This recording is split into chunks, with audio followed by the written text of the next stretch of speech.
Como é que é fazer teledramaturgia nesse nível? Assim? Se eu não me engano, era religiosa, não tem que você fez? Eu fiz duas. Eu fiz uma série, que foi Sansão e Dalila, e depois eu fiz a primeira fase dos 10 Mandamentos. Eu fiz os 6 primeiros episódios, que era a fase ainda... Como é que é fazer essas coisas bíblicas na Record, assim, que o cara fala de um jeito, aí tem um extintor de incêndio, a pessoa tá de relógio.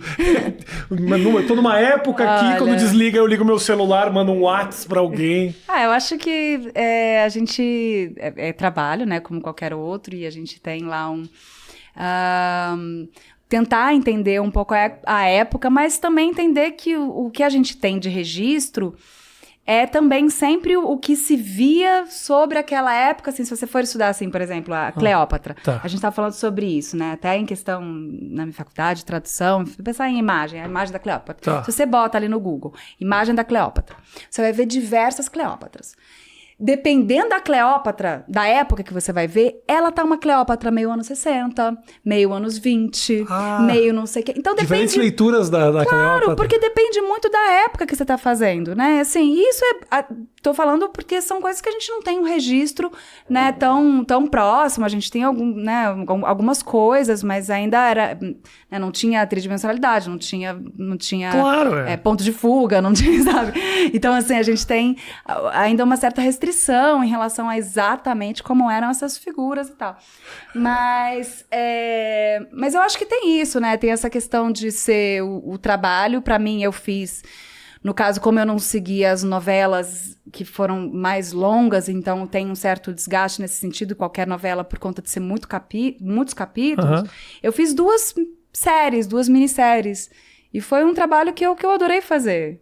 E, né, sempre tem essa coisa da gente aprender mesmo também, nessa coisa de que o trabalho do ator te proporciona, que eu acho muito legal, que talvez eu nunca fosse estudar exatamente egiptologia, se não fosse eu fazer os 10 mandamentos, sabe? Mas aí você estuda, pra você poder saber minimamente o que você tá fazendo. E é legal, é bacana.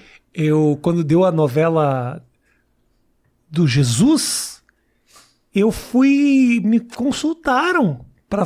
Se eu não me engano, era pra fazer Jesus. Te falei isso, né? Mas um Jesus tatuado, uma coisa moderna.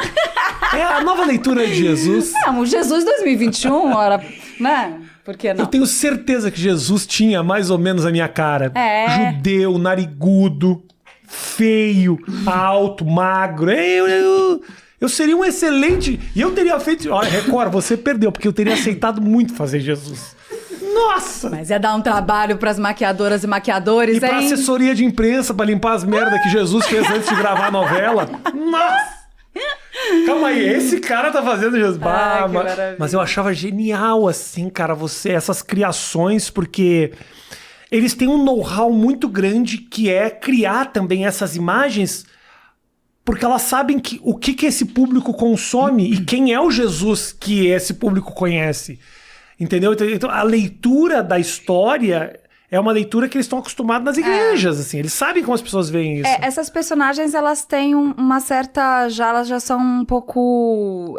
São personagens que são caracterizadas por tradição já, né? Tem uma certa tradição na caracterização delas. Eu tô lendo agora o livro da Renata Palottini também, que é sobre dramaturgia, criação de personagem e tal.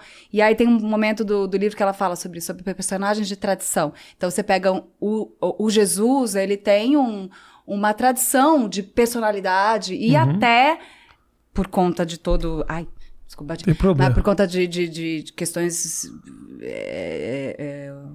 como é que chama? Europeizantes, né? De torná-lo louro de olho azul e não sei o quê. Mas você tem uma figura e uma imagem e um tipo de personagem que é o que você espera do Jesus, né? Você não vai esperar uma coisa muito diferente daquilo. Então, esses personagens se enquadram um pouco nisso.